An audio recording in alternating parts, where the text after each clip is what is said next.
नमस्ते, अभिवादन आपका इनोसेंट इन्वेस्टर के इस नए वीडियो में आपके लिए डिस्क्लेमर। उसके बाद आइडिया की बात करेंगे। ये स्टॉक क्या कर रहा है, 25%। ये कैंडल आप देख रहे हैं, 25% का अपर सर्किट लगा हुआ है इस वक्त आइडिया में। और ये लिमिट भी थोड़ी देर में खुल सकती है, क्योंकि यहाँ पर आप देख पा रहे होंगे क्वांटिटी जो है वो 10 करोड़ के आसपास लगी हुई है बाइंग में। सेलिंग में कोई खड़ा ही नहीं है। और अभी 2 दिन पहले की तो बात है, सेलिंग में इससे भी ज़्यादा क्वांटिटी थी, कोई खरीदने के लिए नहीं तैयार था। तो एक एफेंडो वाले स्टॉक में ये सब चीज़ें बहुत कॉमन सी बात हैं। 5-7 दिन पहले मैंने एक वीडियो डाली थी कि अगर रिस्क लेने की क्षमता हो तभी इस स्टॉक में बैठिएगा, नहीं तो 2-3 दिन के अंदर देखिए 50% का मूव दे चुका है। नीचे भी 25% का लोअर सर्किट मार के आया था और ऊपर 25% का अपर सर्किट मार रहा है। इस वक्त ये ट्रेड कर रहा है। अब एग्जैक्टली रीज़न आपको एक्सप्लेन करने की कोशिश करेंगे। इस चीज़ से हम कुछ नहीं निकाल सकते, जैसे ही सर्किट खुलेगा तुरंत 30% का लगेगा, क्योंकि हो क्या रहा है इस स्टॉक में वो भी आपको एक्सप्लेन करेंगे। मेनली इसमें शॉर्ट कवरिंग हो रही है, क्या होती है अगर नहीं जानते तभी एक्सप्लेन करेंगे। पहले न्यूज़ जान लीजिए। फंड रेजिंग प्लान है इनका, उसी की खबर के चलते इसमें सुबह से ही खरीदारी आई हुई है और तगड़े से खरीदारी आ रही है। इसमें कुछ कहा नहीं जा सकता, ठीक है।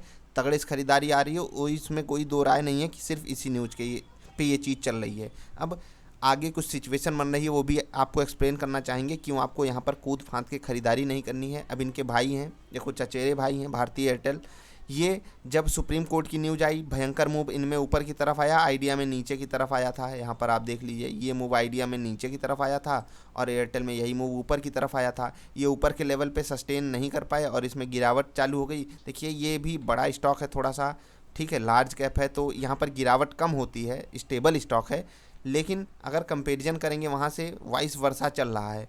सिंपली ये दोनों कंपनियाँ काम एक जैसा करती हैं, लेकिन फैसलों के कारण देखिए आइडिया एयरटेल के सामने कमज़ोर कंपनी है और एयरटेल जो है वो थोड़ा उनके सामने मजबूत पड़ते हैं हर चीज़ में, चाहे बैलेंस शीट हो, चाहे वो एजीआर की ड्यू चुकाने वाला मसला हो। वहाँ पर एजीआर की जो न्यूज़ आई थोड़ी सी ऐसी थी कि जो एयरटेल की तरफ से डिमांड की जा रही थी उसके फेवर में ज़्यादा थी, आइडिया के फेवर में नहीं थी। अब आगे डिस्कशन कुछ अलग तरीके से चल रहे हैं कि क्या आइडिया सरवाइव कर पाएगा, क्या आइडिया को प्राइस हाइक करना पड़ेगा, उस पर भी डिस्कशन करेंगे। लेकिन यहाँ पर आपको बता दें, ये कॉन्ट्रा ट्रेड नहीं है। आप बिल्कुल इसको कॉन्ट्रा ट्रेड समझ के मत करिएगा कि इसको बेचें उसको खरीदें, उसको बेचें इसको खरीदें, ऐसा नहीं होगा। दोनों स्टॉक साथ में भी हो सकता है। देखिए आगे अभी रिव्यू पिटीशन कुछ चीज़ें की जा सकती हैं, उसको जाने दीजिए, कुछ फिर से विचार करने की बात भी हो सकती है।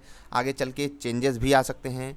10 साल बहुत बड़े दिन होते हैं यार, इसमें सरकारें भी ज़रूरी नहीं 2 ही सरकार बदले, ये भी है, हो सकता है 4-5 बार सरकार बदल जाए, बहुत सारे फैसले हो सकते हैं। तो 10 साल को मत सोचिए।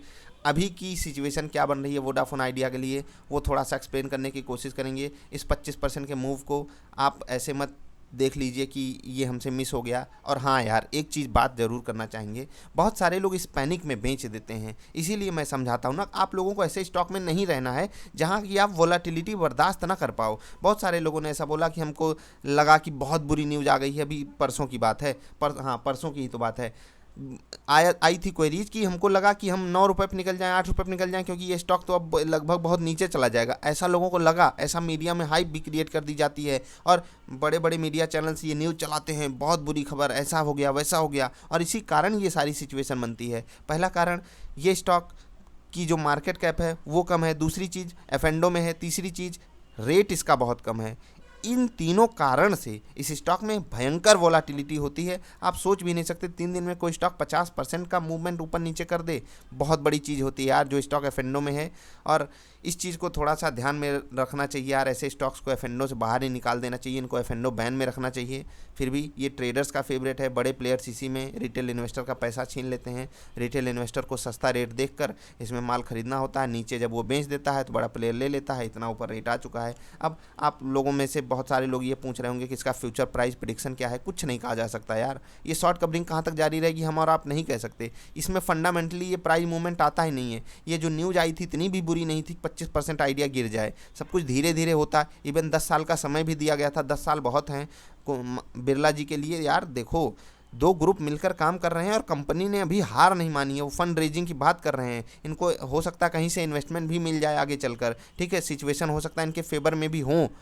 ऐसा बिल्कुल आप नहीं कह सकते कि सब कुछ खत्म हो गया। सर्वाइव करने की दिक्कत पता है कहाँ से आ रही है? क्योंकि इनका जो अभी करंटली प्लान चल रहा है, मैंने आपको पुरानी वीडियोज़ में भी समझाया हुआ है कि इस वक्त जो इनके प्लान चल रहे हैं उसमें इनको डबल डेटा देना पड़ रहा है। इनके यहाँ से कस्टमर छटक रहे हैं, कस्टमर दूसरी कंपनियों में चले जा रहे हैं। क्यों ऐसा हो रहा है? इनको थोड़ा सा इस पर एनालिसिस करना होगा।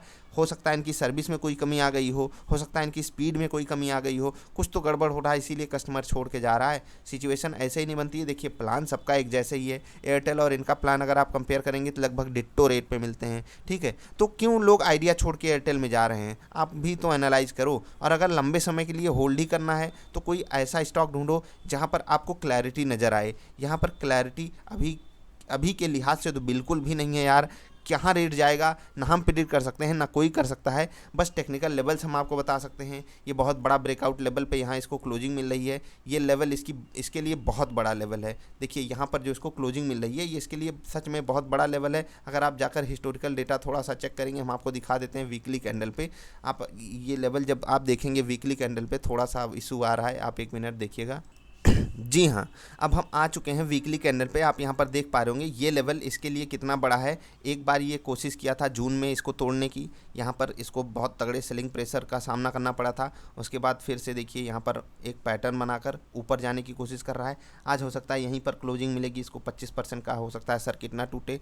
आप एक बार फिर से चेक कर सकते हैं। जी हाँ, अभी कोई उम्मीद नहीं है टूटने की। बाजार को बंद होने में 10 मिनट बाकी है। मैं 12:20 पर वीडियो बना रहा हूँ। ये यहाँ पर आप टाइम भी देख सकते हैं, सॉरी 3:20 के आसपास मैं ये वीडियो बना रहा हूँ, थोड़ा टाइमिंग गलत हो गई। तो यहाँ पर आप देख पा रहे होंगे ये जो मूव आ सकता है यहाँ के बाद टेक्निकल लेवल पे बहुत बड़ा मूव ऊपर आ सकता है। लेकिन कब? जब फंड रेजिंग में इनकी बातें सारी आगे बढ़ जाएं। अगर सक्सेसफुल होती है फंड रेजिंग, बहुत बड़ा मूव आएगा। आप थोड़ा सा आपको मोतीलाल ओसवाल के द्वारा दी गई कुछ बातें आपको बताना चाहेंगे।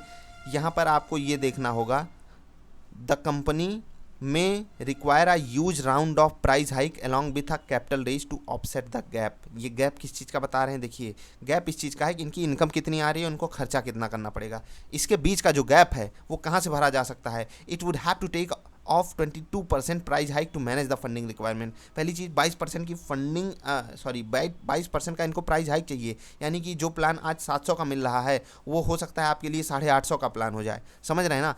अगर 850 का प्लान होता है तो वहाँ से कुछ इनको मैनेजेबल मतलब साइजेबल क्वांटिटी मिल जाएगी, अमाउंट मिल जाएगा जिसको ये यूज कर सकते हैं अपने सर्वाइवल में। फंड रेजिंग अलग इशू है, उस पर काम चल रहा है। सारी सिचुएशन इनके फेवर में भी हो सकती हैं, अगेंस्ट भी हो सकती हैं। अभी भी वही कहूँगा, आप लोगों की क्वेरी कितनी भी आए यार, मैं फैसला ऐसे थोड़ी है कि मैं आपको बोल दूंगा लेने को। सिंपली आपको ये समझना है जिनके पास है वो वोलाटिलिटी को छोड़कर चुपचाप बंद कर लो आंखें कि जहाँ जा रहा है मैं थोड़ा सा देखूंगा।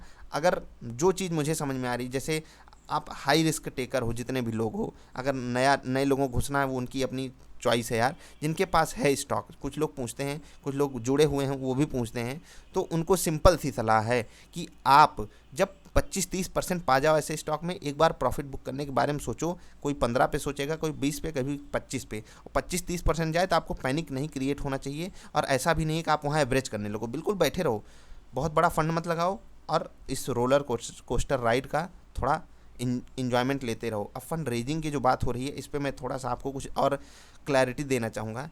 देखिए जियो इस वक्त लीडर है, ठीक है। अगर वो फंड रेजिंग करती है, अगर वो प्राइस हाइक करती है, थोड़ा सा डेटा मिस इंटरप्रेट हो रहा है, उसके लिए माफ़ करिएगा। अगर जियो प्राइस हाइक करती है तो इनके लिए आसानी हो जाएगी। अब दिक्कत 2 आती हैं सामने। अगर आप देखते होंगे जियो के प्लान्स इन सबसे थोड़े से सस्ते ही होते हैं, ठीक है। अब दिक्कत 2 आती है सामने। सबसे पहली दिक्कत क्या है कि जियो अगर प्लान नहीं बढ़ाएगा तो प्लान का जो प्राइस है वो अगर जियो नहीं बढ़ाता है तो ये भी नहीं बढ़ा सकते हैं, क्योंकि ये बढ़ाएंगे सब चले जाएंगे। और अगर जियो भी बढ़ाता है तो इनके पास तभी वो चारा है बढ़ाने का। अब ये जब प्राइस बढ़ाएंगे ये सोचेंगे कि ज़्यादा प्राइस बढ़ेगी, इनको 150 के आसपास की हाइक चाहिए, यानी कि 22% के आसपास, लगभग 150 रुपये होते हैं इनके करंट जो टॉप लेवल के प्लान चल रहे हैं इस वक्त 3 महीने वाले, ठीक है। वहाँ पर जियो भी सस्ता करेगा। और पहला सबसे मेन रीज़न है जियो के पास कस्टमर जाने का, वो यही है। उसके बाद नेटवर्क की स्ट्रेंथ, इस वक्त सबसे तगड़ा नेटवर्क, अगर देखिए मैं पर्सनली ये चीज़ सबके ऊपर एरिया टू एरिया डिपेंड करेगी।